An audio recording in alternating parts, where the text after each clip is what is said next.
Evan Drellich from the Athletic, back with us. Evan, good to see you. I think, yes, I'll just say it for AJ. He misses the stash, so I get AJ's comment of the day out of the way. But we were following everything from you over the past day or so. Tons of I would say comments to talk about with the commissioner. So where do we want to start? Let's start with television. So I saw you tweet today about the Guardians, the Rangers, and the Twins. Is the reason that they don't want to kind of let anything out about those teams for negotiating future TV deals, or because they don't want fans to know that they're not doing much at the moment and they actually are doing just fine financially? Yeah, I think it's probably a little bit of both. There's always this protectionism around the actual terms of the deal. Usually when they get out, it's not because the team simply announces it. It's because there's some sort of on background, off the record, here's what it actually is. It isn't as though we don't usually find these things out, and it'll be interesting to find out or see whether we do actually get these numbers here. But the 1 year deals for the Twins, the Rangers, and the Guardians, we don't know exactly how much money they're making. I did report before that it's no more than a 15% reduction for the Rangers and Guardians. I'm not sure what the Twins number is, but yeah, the other part of it is MLB probably would prefer if people don't know how much money is coming into teams. That's generally information that's, a partial picture at best. Could that help the game? Could it help the game to let the fans know how much? Because it seems like it's a hot topic when we talk about players' contracts. Would it help the game if we just, hey, you know what? They are making $66 million this year from just their RSN. Oh, 100%. It's always been an imbalance in terms of the understanding of the game that the public and fans have. You know what the players make. That information always gets out. 100% of the time, we're going to find out, even if the team doesn't announce it, and it's pretty rare. Sometimes you will see a team say the player's going to make X dollars, but you never hear what the owners are making. You never actually get that specificity around all the revenue streams that the teams have. A little bit comes out here and there. Sometimes it's in court records. During the lockout, some stuff got out as the sides were negotiating, but you never get that full picture. It's a little bit like kind of the Taylor Swift argument with all the airline miles she's logging. Yeah, all right, so we know how many miles she's logging, but when you look at the list of other people, you got to have the context around it. X players making $300 million over the life of a contract. How many millions or hundreds of millions is an owner going to make over the life of his ownership of the team or her ownership of the team? You just need that context, and you rarely get it. That was a good little Swiftie tie-in. I like that. Very festive for the weekend. All right, let's go to ballparks. So where do we begin? I mean, there was actually a lot there, from the Rays to the White Sox to, of course, the whole A's fiasco. What stood out to you about Commissioner Manfred bringing up many ballpark situations going on around the sport? Yeah, and I should mention on the TV front, specifically from Manfred, we got the news that he intends to launch some sort of half league streaming package for 2025. Whether he can pull that off, we'll see. But he had never, that I remember, put a date around launching some sort of MLB national streaming package, even if it would be half of the teams. Wait, Evan, before you get to the ballparks, actually, that reminded me. So let me just follow up on that for a moment. Yeah. What did you think of that part? Because he almost made it like it's mandatory that they get at least half the teams in the league. That must be something that they've reviewed internally with strategy, and maybe they're even hearing from partners that they're trying to eventually package it to and sell it off to, because they're like, we need at least half the league. I'm like, do you? Like, if you have 10 teams in a streaming package, you don't think people would buy that? Yeah, it sounded quite definitive. I mean, the way I had phrased it, he kind of came back with it. It's not about want. It's not about could. It's about need. So somewhere they've decided, whether that's information from places like Amazon or Peacock or Apple or just their own internal research, that, yeah, they need to have, the number he said was 14. So you're talking roughly half the league to do it. And, otherwise I think it would be kind of weird and confusing where you're offering, I don't know, a quarter of the league. It's kind of a strange messaging for fans. The idea is to get as many teams in as you can and then keep it growing. And the real question is, long-term, will they be able to get the biggest name teams in there? Will you get the Red Sox, the Yankees, the Cubs, the Dodgers, the teams that make by far the most money. Can you strike a deal to convince them that they should be a part of this? Because they're essentially at that stage giving a cut to other teams. So it's going to be a very tricky negotiation. But if you have half the league, and maybe you have the Braves in there, maybe you have the Cardinals in there, those are two teams that are with Diamond right now. You need some prominent teams. You can't sell a package, no offense, on the Marlins, the Twins, the Pirates, whatever. You need some of the big boys in there to make it work. Okay, there's no way the Dodgers, the Mets, the Red Sox, the Yankees are giving it up because they have their own networks. They do what they want and they make their money hand over fist. That's one of the big problems. When MLB wants to centralize this, is basically what they're trying to do, centralize it and get all the money, and then they'll just pay it out equally. If I'm the Dodgers owner, if I'm the Ricketts family with the Cubs, if I'm Cohen in the Mets, if I'm Steinbrenner in the Yankees, I'm like, dude, fuck off. Like, we're making way more on our own. So there's no way. How does Manfred even think this is a possibility? Because there's no way this will happen. Yeah, and look, I've heard basically that same response from people on that side of the fence, on the big market side, that no chance, it's not going to happen. I think there are a couple things, though, to consider. One, it is definitely better for the game if you can have an access point that's universal or close to universal. I'm in New York, can't watch the Mets, the Yankees, or MLB Network because I have YouTube TV. It is a ridiculous state of affairs. And you do want as many people to be able to watch the game so that you can grow the game. That there's a real grow the game component there. I asked Manfred last year, right around the start of the year, whether it would be possible for some sort of owner vote to compel everybody to put in your TV rights. Basically, 75% of the owners get together and say, we're doing this. Could they override those large market owners? Manfred didn't give me an answer, but he didn't want to give me the legal answer, and I understand why. But basically, he said if this is going to happen, it's going to have to be done through cooperation. I think the reason for that is if they tried to force it, you'd have lawsuits till the end of time. If the Yankees said you're stealing something of true and large value from me, they will sue the commissioner's office, and it will be, a beautiful affair in terms of the publicly available court records, but it would be ugly and messy, and they're not going to want to do it. I think there's a way that you could pay out the Red Sox and the Yankees and the Dodgers more. You can imagine some sort of equation that values those teams above, the Marlins. Whether MLB as a collective, really it's just the 30 teams together, have the money to do that, whether they could actually get to that agreement, I think you're right. I think there's real reason to be skeptical of it. And, so it becomes a question of, can you get a couple of them? Could you get one of them? Or are you trying to put together a package that's just everybody else, and that's going to be a hard package to sell for a lot of money. So does this take the big bugaboo word of blackouts off the page, or is that what you're talking about with the legal? Because you said in your article about how it will take so long and so much legal litigation to end blackouts that is it not foreseeable in our lifetime?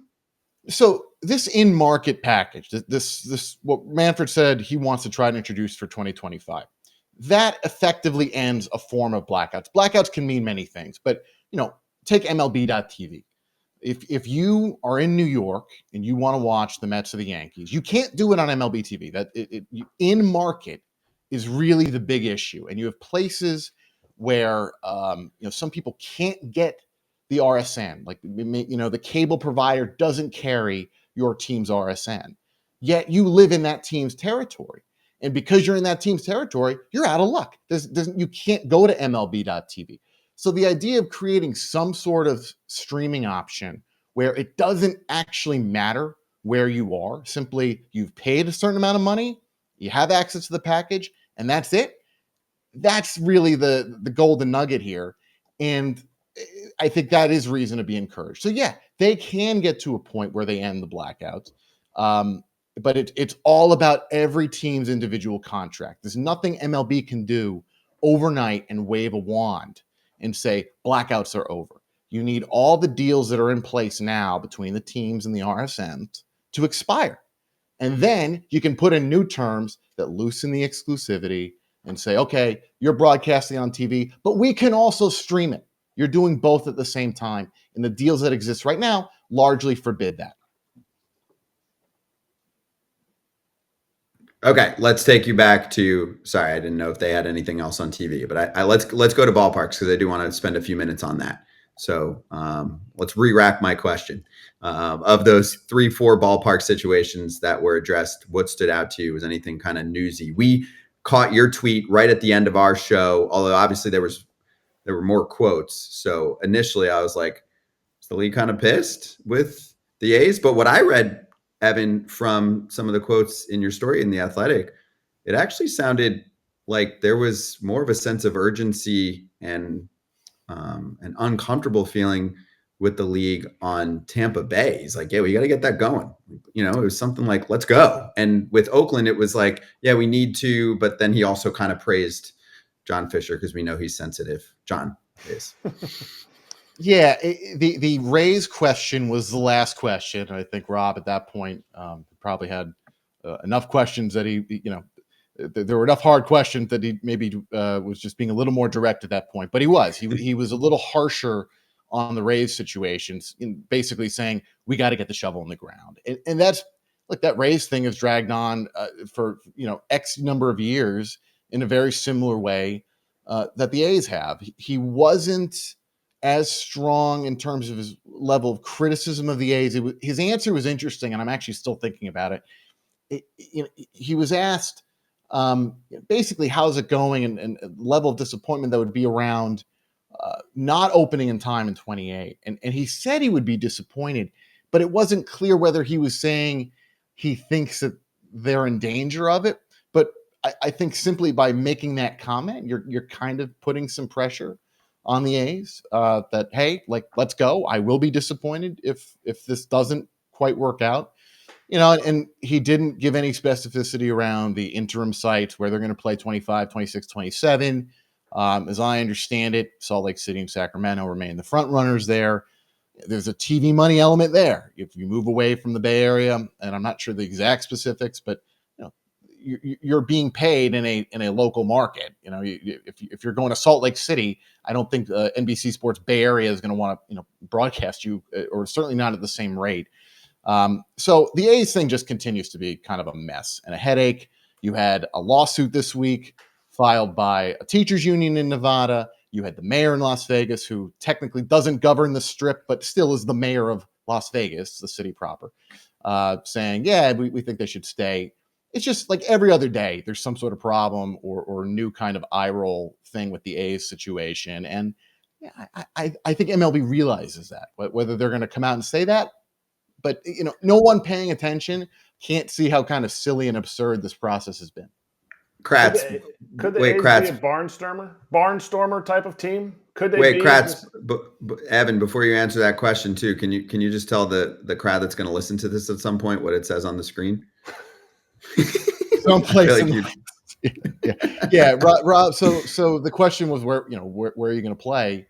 And he was talking about scheduling, and like we know it's going to be someplace in the West, but there are differences between different places in the West because they have to make the 25 schedule this year. It's not like they decide in January of 25 what 25 is going to look like in terms of the A's play the Mariners on May 3rd. Like they know that this year, and so they've got to get some finality around that. And the barnstorming question, I don't get that sense.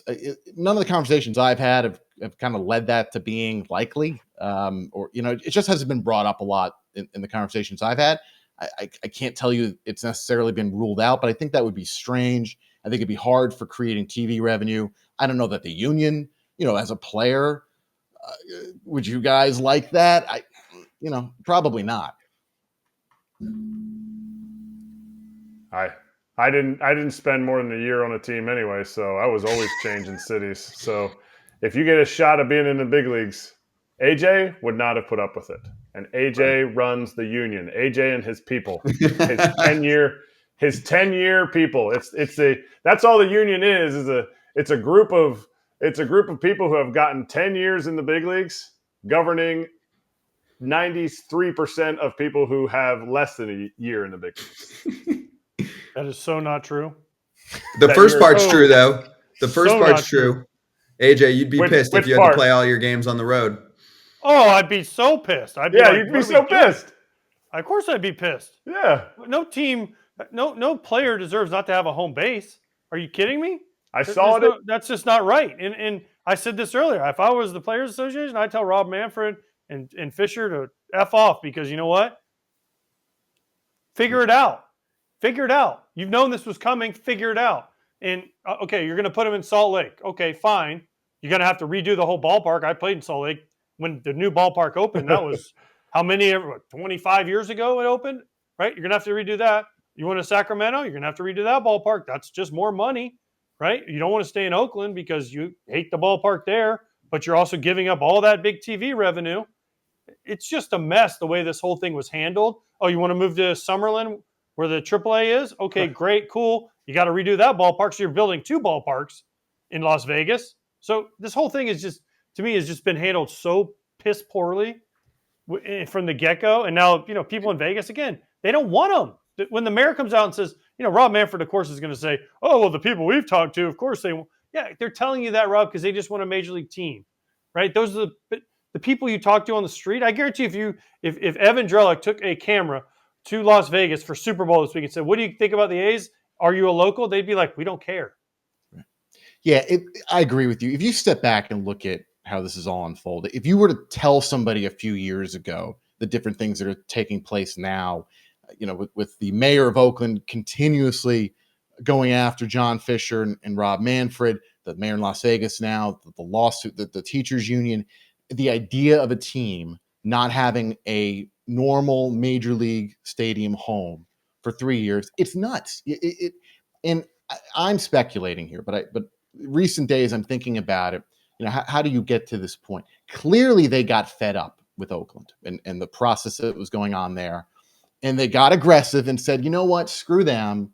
We're going to move. We're going to do something. We're going to make the leverage play. We're going to be bold here.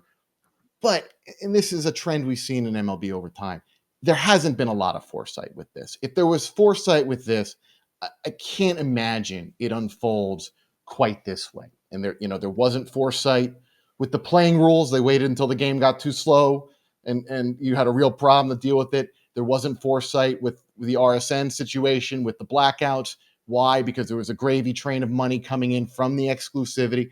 Baseball and a lot of institutions, not just baseball, foresight has often been a problem. And it's hard to predict the future. It's hard for leaders to really see what's coming. But that's what happened here. They moved, and now they're trying to figure out everything that comes after it. And it's, this is the fallout. You are so good at getting in-depth investigation things. Have you heard anything from other owners that have common sense, that are pissed about this situation, that are like seeing how this could really drag down their franchise or the entire game of baseball? Yeah, the 30 owners, you're going to get maybe close to 30 opinions. These are not people who are typically shy, and they're not shy internally. Typically, a lot of that doesn't come out. They're pretty tight-lipped, and I think even more so than you go back 20, 30 years. They're not talking to the media, not talking to the public a lot. But sure, I've talked to ownership level people who have their doubts. If you go back to November when the move got approved, there was a report that MLB's committee authored. And by that committee, I mean there's a few owners at the top of the committee, and then there are lawyers and people inside the commissioner's office who really put together the nuts and bolts of the report. And one of the things about the report was, you're relying a lot on tourism. Well, that's a risk. This is a really small medium market. And when you're relying on tourism, people might not show up, and you might need a really good team to draw in those people. I think people know it's a risk. It is a gamble. I think even Dave Kaval, the A's president's acknowledged as much. So people know it's a risk, but I think the overriding thing on an ownership level is the money's there. And so you take the risk for the money, and there wasn't a great alternative. The thing they always go back to is Oakland wasn't moving in their eyes. It wasn't going to move, and they were done with it. So in your mind, is this all occurring from owners these days because they are stronger as a unit and if they remain silent externally, because obviously standing up for what's going on in Oakland and really just with the organization and the branding and the marketing, that's pretty important in the entertainment world. And this is entertainment. You're bringing entertainment to Vegas, and the brand is literally, in my mind right now, kind of shot. I mean, it's the face of the franchise is the owner, and the owner's a train wreck in everything going on. So just curious, like I would have a hard time, maybe that's why I'm me, like holding my mouth shut on anything and being like, yep, we voted for this. This guy knows what he's doing, because he's embarrassing them and he's embarrassing the sport. So I know, you're at least around these situations and around the commissioner. Do you even sense, like, in the facial expressions that at times it's hard for them to kind of cover up what's going on here? It's a big country club. It's a big, tight fraternity. It very exclusive, and I think it would have to be really extreme these days for them to break ranks and turn on each other publicly in that way. I mean, I'm trying to think over time, when did that happen? I mean, you go back 20 years in the Steinbrenner era, there were more people who were willing to kind of turn their swords publicly on him. And, I remember last year there was a comment from Dick Monfort, the Rockies owner, who's also the head of the labor committee, kind of taking the Padres to task, or at least casting a bit of a skeptical eye toward the Padres spending. Money's always the thing. And I think probably the bottom line for most of these owners is the A's are getting the money, and they're getting somewhere to some sort of, theoretically, a resolution. So, while I think there is levels of dissent, I don't think we've hit those levels of dissent where you really have this growing coalition of owners, or at least I don't know. I don't have any evidence to this point that there's like 6 or 7 or 8 owners that are getting together and are plotting some sort of halting action here. And I think you would only see that kind of thing in a really extreme scenario. They're billionaires. They run businesses, or some of them have inherited the money, but they're used to keeping things in house. It's something that a lot of them have done for their whole lives.